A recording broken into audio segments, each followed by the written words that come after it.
paz em Jesus seja contigo, Deus abençoe você, sua família.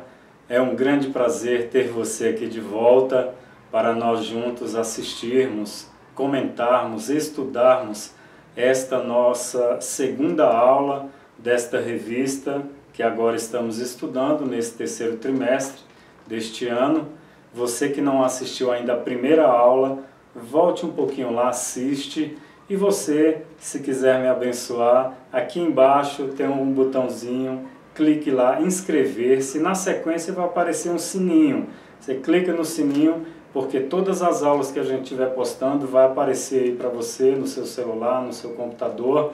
E mais ainda, nós estaremos aqui todo domingo, na parte da noite, colocando a lição para o próximo domingo.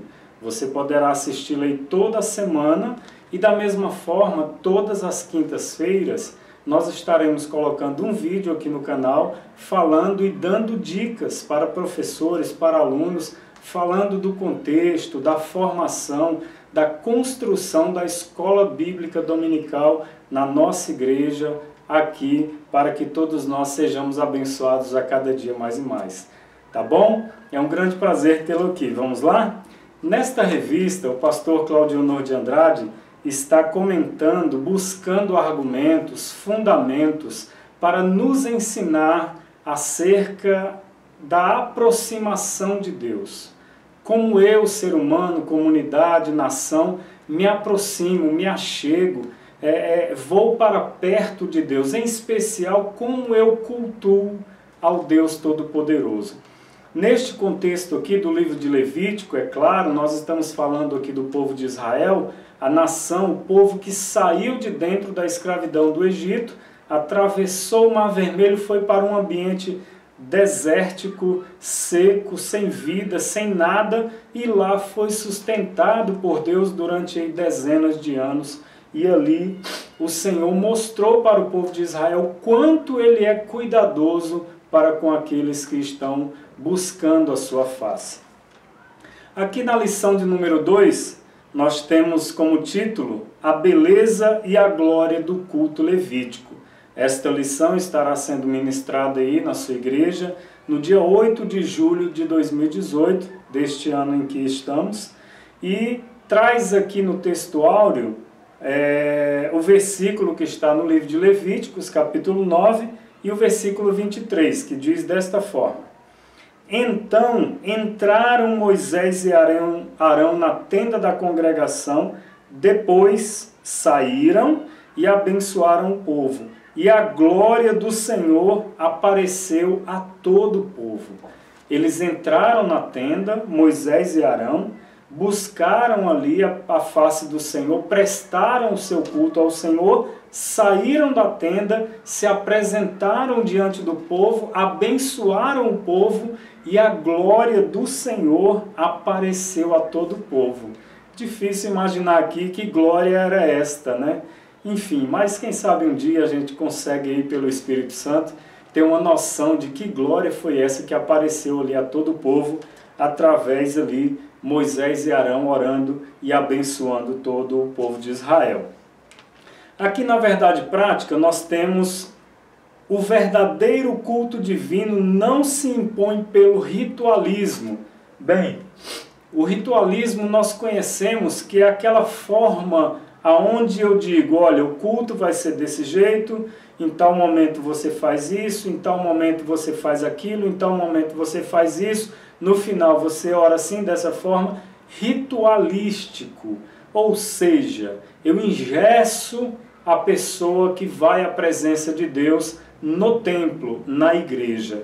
E isso não é legal, porque o verdadeiro culto divino não se impõe pelo ritualismo, nem por sua pompa.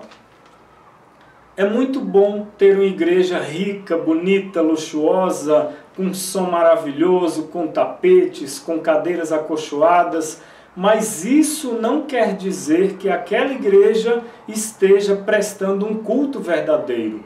Então nós temos dois extremos, o ritualismo e o luxo, a pompa. Eu mostrar para o povo que a minha igreja, Deus está ali porque a minha igreja é rica.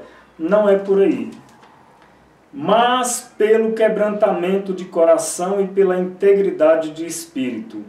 Tendo isso, a glória de Deus não faltará, não pode faltar.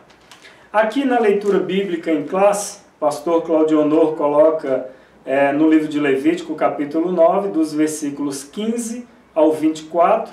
Você dê uma lida aí para ficar de maneira mais clara na sua mente. Nós aqui na introdução já começamos com uma pergunta bem complexa, que não é simples de ser respondida. O que é o culto divino? O que é eu cultuar a Deus? Como eu cultuo a Deus? Qual o meu objetivo quando eu estou cultuando a Deus? Então, o que é o culto divino? O pastor aqui, Claudionor, começa com esta pergunta, logo na introdução, começando pelo começo e já começando nos colocando aí na parede, perguntando para você e para mim, o que é o culto divino? Respondei para você, eu tento aqui de alguma forma falar para ver se você, junto com aquilo que nós comentamos, traz aí uma luz para a tua mente sobre o que é o culto divino. Temos de evitar dois extremos, a informalidade profana e indecente, não pode ser de qualquer jeito, a informalidade, ou seja, não tem uma forma, não tem um molde, eu não posso engessar, mas eu tenho que organizar o culto, principalmente no templo, na igreja, no ambiente familiar, onde você esteja. Tem que ter alguma espécie, algum tipo de organização, porque a informalidade profana e indecente não é legal e o ritualismo também não. Por quê? Porque ele mata o genuíno culto bíblico. Então temos novamente dois extremos, a informalidade profana e indecente e o ritualismo que mata o genuíno culto bíblico. Por esse motivo, o Senhor deixou a congregação israelita, nos livros de Êxodo e de Levítico, ordenanças e instruções quanto à essência de seu culto. O povo sai do Egito, cheio de costumes pagãos, com a mente envolvida na idolatria, no oferecer, de alguma forma, no momento de culto, coisas estranhas, comportamentos estranhos que eles herdaram essa cultura religiosa, em especial lá do Egito, da nação do Egito, naquele contexto do Antigo Testamento. E agora Deus, por meio do livro do Êxodo e também do livro de Levítico, quer mostrar para o povo, através de Moisés ali escrevendo esses dois livros, qual era a essência do culto. Como eu me apresento diante do Senhor. Aqui no primeiro tópico, o título é O culto no Antigo Testamento. Como era que se cultuava Deus no Antigo Testamento? Aqui no primeiro subtópico, definição. Desculpa. O culto divino é o serviço amoroso. Olha o começo. O culto divino é o serviço amoroso, voluntário e exclusivo que Deus requer de cada uma de suas criaturas morais, anjos e homens, mulheres. Então, o culto é isso, é o meu serviço amoroso voluntário. Eu tenho que dar exclusividade ao Deus Todo-Poderoso. Por quê? Se eu começar a misturar, começar a ser preguiçoso, a não ter vontade, o desejo, alguma coisa está errada. Por quê? Porque o culto divino é o serviço amoroso, voluntário e exclusivo que Deus requer de cada uma de suas criaturas morais, sejam anjos, sejam homens ou mulheres. Aqui no segundo subtópico, o culto no Antigo Testamento, na era patriarcal. Prestar culto a Deus, a primeira pessoa, o primeiro patriarca foi quem? Noé. Está lá no livro de Gênesis, capítulo 8. Abraão, Isaque e Jacó também construíram altares para adorar ao Senhor. Naquele contexto de Noé, Abraão, Isaque e Jacó, eles iam na mata, cortavam a árvore, desenhavam ali a madeira toda certinha, montavam um altar, colocavam o seu sacrifício sobre uma lenha, colocava, enfim, tinha todo um ritual, uma preparação ele se preparando para apresentar o seu culto ao Senhor. Da mesma forma que fizeram Noé, Abraão, Isaac e Jacó, esses homens patriarcas do povo de Israel, que começaram lá atrás ter intimidade, relacionamento com Deus, eles faziam, prestavam, ofereciam o seu tempo, o seu dinheiro, inclusive, porque eles gastavam para cultuar ao Senhor, comprando madeira, se fosse o caso, um animal, se não, enfim, eles ofereciam o seu culto ao Senhor na era patriarcal. O culto no Antigo Testamento, no período de Moisés. Deus entregou leis e instruções para que o seu culto passasse da informalidade a uma etapa mais teológica, litúrgica e congregacional.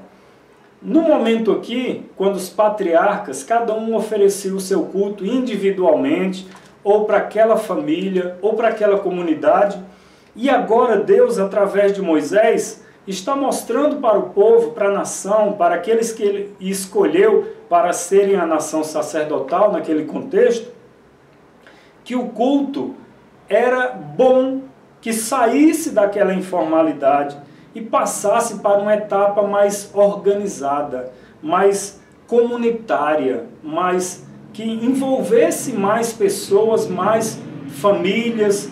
E eles aqui, através de Moisés, saíram da informalidade e passaram para uma etapa mais teológica, né? Teologia, o estudo sobre Deus, claro que para o nosso contexto bíblico, sobre o Deus da Bíblia.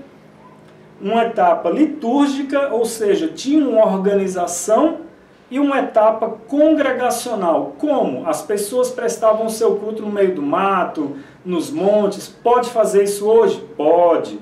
Mas aqui Deus está apontando para um culto prestado em congregação. As pessoas se reúnem para juntas cultuarem ao Deus da Bíblia. A partir daí, estabeleceram-se as festividades sagradas.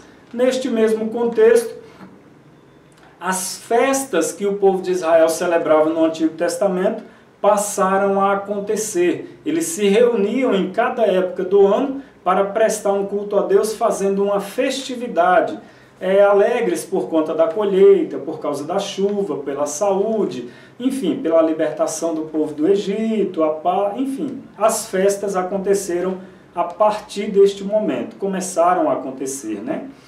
Agora, não somente as famílias, mas todo o povo é intimado a cultuar ao Senhor. Como eu disse, eu posso prestar o meu culto individualmente? Posso. Em família? Posso. No meio do mato? Posso.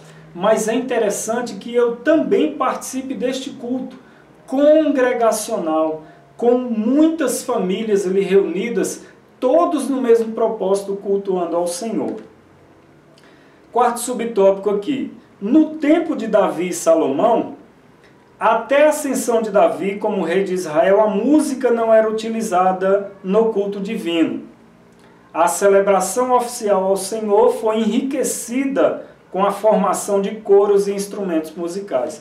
Todos sabem, né, aqueles que já leram a Bíblia, quem não leu ainda, leia a Bíblia, não esqueça, tem que ler a Bíblia. É bom você estudar a revista, escutar as aulas, maravilhoso. Mas leia a Bíblia, separa um tempinho do seu dia durante a semana, meia hora, uma horinha ali no intervalo do almoço, em algum momento, e comece a ler a Bíblia de uma forma sequencial, tá bom? Então aqui nesse contexto, quando Davi surge, ele é um músico, ele toca a sua harpa, ele compõe suas melodias, compõe as suas letras em adoração a Deus, e mais, ele, neste momento, coloca para dentro do culto, para dentro do ritual, da liturgia de culto, a música, os instrumentos. Para quê? Para enriquecer este momento de adoração a Deus. Buscando sempre a excelência do culto divino. O rei Davi inventou e fabricou diversos instrumentos musicais. Ele, como era um artista, né, por assim dizer, tocava, tinha a ideia de fazer artesanalmente instrumentos, ele compunha, ele escrevia letras, enfim. E ele trouxe essa carga de conhecimento dele, essa experiência dele com a música, com os instrumentos, e passou a trazer para dentro do culto. E a partir daí começaram a cantar também dentre ali um momento de culto, naqueles intervalos, a música foi inserida, foi introduzida. No auge do Santo Templo, a liturgia hebreia impressionava por sua beleza e arte. Então, no contexto do Antigo Testamento, como eu disse, havia uma liturgia, uma organização agora dentro da congregação em Israel, onde eles fizeram de tal forma organizada, bonita, bem feita, que havia beleza, havia arte no momento do culto ao Deus Todo-Poderoso. Aqui no quinto subtópico, após o cativeiro babilônico. Em 586 a.C., os judeus foram levados em cativeiro à Babilônia, onde permaneceram 70 anos. Isso está aí, pelo menos no livro de Jeremias, capítulo 25, versículos 11 e 12. Dê uma lida aí para você entender melhor o contexto. Nesse período, pelo que inferimos do Salmo 137, que relata mais ou menos esse mesmo período, de Jeremias 25, a adoração divina foi praticamente esquecida. Então, neste momento aqui, o povo de Israel foi para o cativeiro, desanimaram, desacreditaram, estamos em pecado, Deus está nos castigando, e eles foram esfriando, e eles pararam de cultuar ao Senhor, pior, pararam de louvar a Deus com as suas músicas, com os seus salmos e com os seus instrumentos.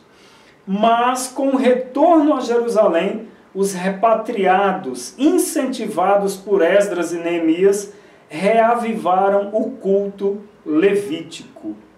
Neemias 12, versículos 22 ao 30. Quando eles, através ali da mão do Senhor também, certamente ali por trás, conduzindo todos os acontecimentos, esses repatriados que voltaram à sua pátria, estavam presos em Babilônia, voltaram à sua terra, começaram a reconstruir os muros de Jerusalém, o templo, enfim, livro de Neemias, depois você leia.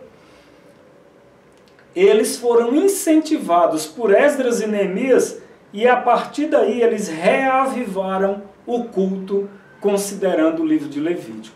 Então a beleza voltou a ser vista dentro do templo e dentro do momento de culto, onde o povo se voltava inteiramente para o Senhor através do seu sacrifício, do seu culto ao Deus eterno.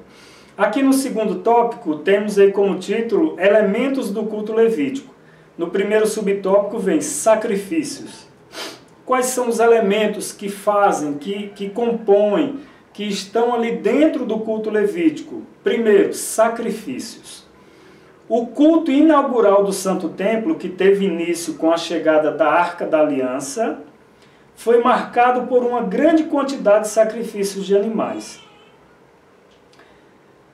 Então, o sacrifício de animais era normal para aquele momento, para aquele contexto. Os animais eram oferecidos a Deus, eram mortos sobre o altar, eram queimados, a sua carne era queimada. Enfim, naquele contexto ali, era desta forma que acontecia. Então, oferecia-se sacrifícios a Deus no momento do culto.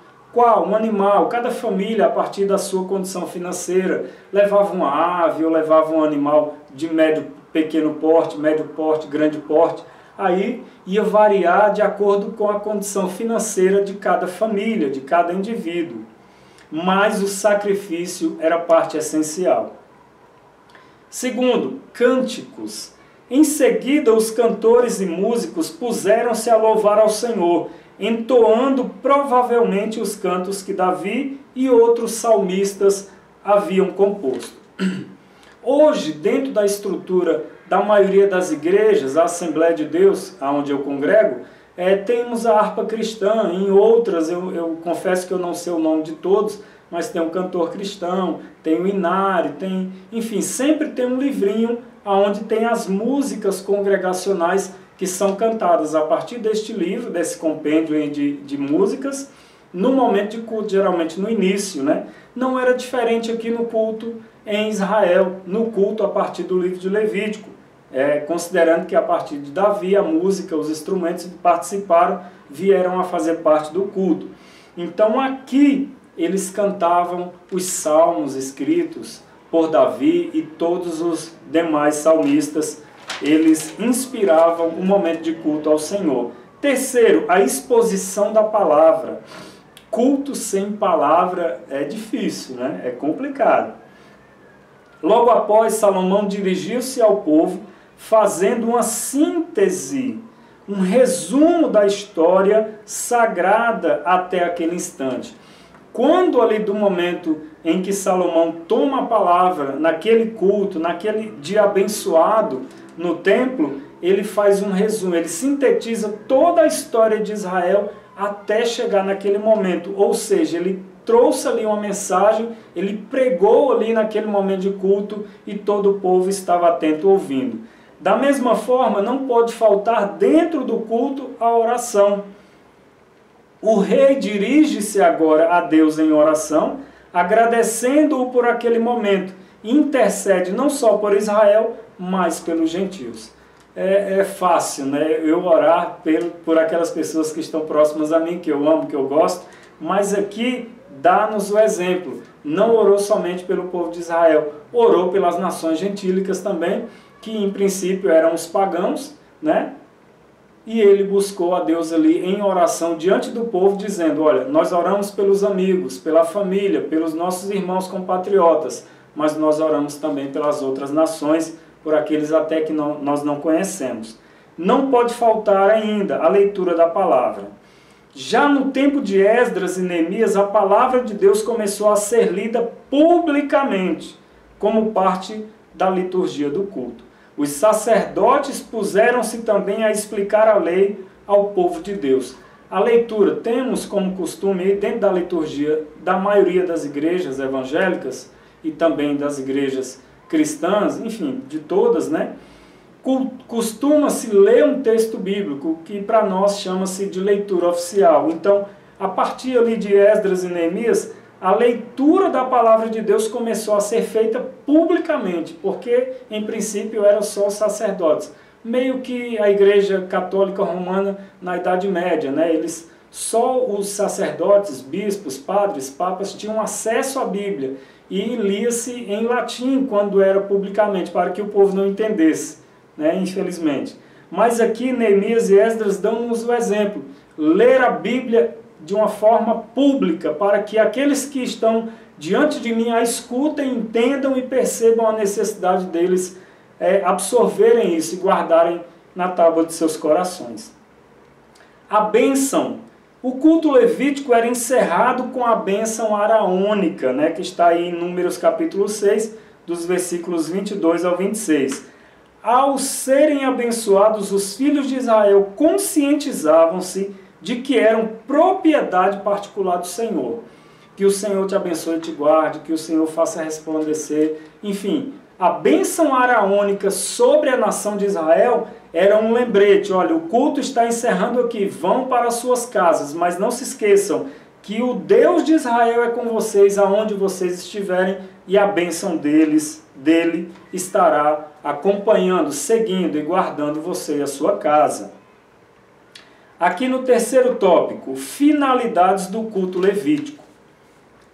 Adorar a único e verdadeiro Deus. Qual era a finalidade do culto levítico? Finalidade, ou seja, o meu objetivo no culto é adorar a único e verdadeiro Deus. Ao reunir-se para adorar a Deus, a comunidade de Israel demonstrava duas coisas: a aceitação do único e verdadeiro Deus e a rejeição dos deuses pagãos. A idolatria era uma coisa absurda naquele instante. A nação egípcia era extremamente idólatra e Israel estava saindo de dentro do Egito, estava indo para a terra prometida, a terra de Canaã, onde tinha outras inúmeras nações idólatras. E aqui no momento de culto é batido na tecla, é colocado diante do povo a todo instante, olha, só há um Deus único e verdadeiro. E no momento do culto era a aceitação do único e verdadeiro Deus, né, colocando, mostrando para o povo, ensinando, educando e apontando e rejeitando os deuses pagãos. Enfim, o culto afastava os israelitas da idolatria e aprofundava sua comunhão com o Senhor. Em alguns momentos da minha caminhada, eu fui à igreja por obrigação, porque eu estava passando circunstâncias, momentos em que eu não tinha prazer de estar na igreja. Mas antes de entrar, eu ia para a igreja, chegava no portão da igreja, eu parava, encostava no muro e falava: Senhor, eu estou aqui não por essa igreja, porque eu nem quero entrar nela, mas eu estou aqui porque eu temo ao Senhor e eu quero prestar o meu culto ao Senhor. Naquele momento difícil para mim, eu não deixei de ir à igreja, porque o ambiente da igreja é o ambiente onde eu vou me sentir acolhido, me sentir recebido. É uma questão psíquica, né? Voltada mais para o emocional, sentimental do ser humano, sim, mas é necessário não deixar de congregar. Se eu deixo de congregar, eu vou esfriando, daqui a pouco eu não quero mais saber de igreja, não quero mais saber de Bíblia e, por consequência, não estou mais nem aí para o Deus Todo-Poderoso. Então, não deixe de congregar, hein? Professar o culto divino. Em seus cultos, os israelitas, guiados pelo ministério levítico, professavam o seu credo. Qual era o credo? Qual era aquilo que eu deveria ter em mente? Um versículo que eu devia saber de cor e saltear, de trás para frente, de frente para trás. Qual era? Ouve, Israel, o Senhor nosso Deus é o único Senhor. Lembre-se que o povo de Israel está saindo de dentro de uma cultura idólatra e pagã, no meio do deserto, indo a caminho de outra cultura, várias culturas, né, idólatras e pagãs. Então, essa melodia, essa música, esse texto tinha que estar toda hora. Ouve, Israel, o Senhor nosso Deus é o único Senhor. Então, um dos objetivos, uma das finalidades do culto levítico era professar o credo divino. Também era aguardar o Messias.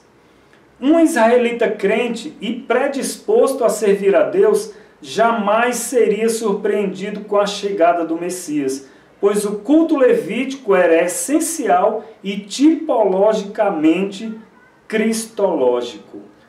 Todo israelita, todo judeu crente que estava ali comprometido com o Deus de Israel, lembrava que Deus havia prometido que viria um Salvador, um Messias, alguém enviado por Deus para trazer liberdade ao seu povo. E isso não faltava dentro do culto. O culto sempre apontava: nós estamos aguardando o nosso Messias. O nosso Messias virá, o nosso Cristo vai vir. Não sabemos quando, mas estamos aqui perseverando e esperando a vinda dele para a nossa nação. Na conclusão aqui diz o seguinte: os filhos de Israel não souberam cultuar a Deus como ele o requer de cada um de nós. Por isso, deixaram-se contaminar pelo formalismo. É muito perigoso essa ideia de formalismo, como aqui é dito, e temos o exemplo aí no Antigo Testamento.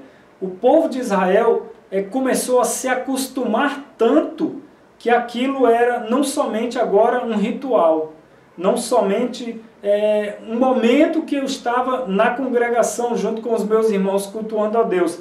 Aquilo ficou uma coisa normal. Eu vou ali na igreja, eu vou passear na igreja, eu vou lanchar na igreja, eu vou comer na igreja.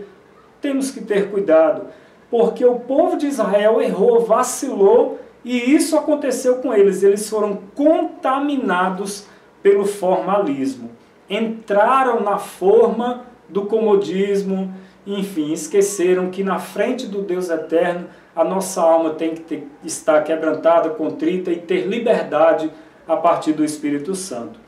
Apesar de sua rica e significativa liturgia, adoravam a Deus apenas com os lábios, pois o seu coração achava distante do Deus de Abraão.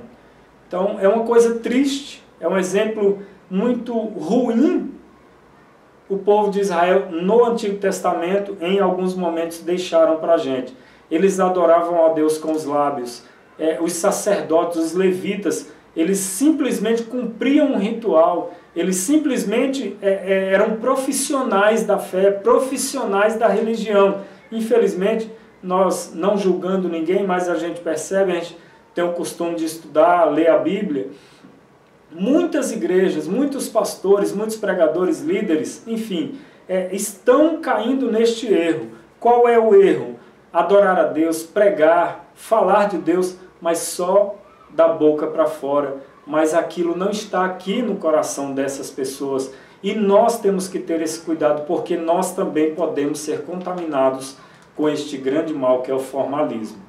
Tá bom? Estamos encerrando aqui mais esta lição de número 2. Espero que você tenha estado conosco até agora, né? É claro, mas de uma forma a absorver aquilo que a gente tem dito e da mesma forma você aí ver se a gente consegue, através do seu conhecimento, da sua experiência, você junto com aquilo que a gente está falando, absorver e fazer com que a tua alma seja cheia do conhecimento, da graça e seja algo de proveitoso para ti. Te aguardo na próxima lição, próximo domingo estaremos aí. Um grande abraço, Deus te abençoe. E não esquece, hein? Se inscreve aí e clica lá no sininho para receber aí todas as lições e comentários que a gente vai estar fazendo aqui no canal, tá bom? Grande abraço.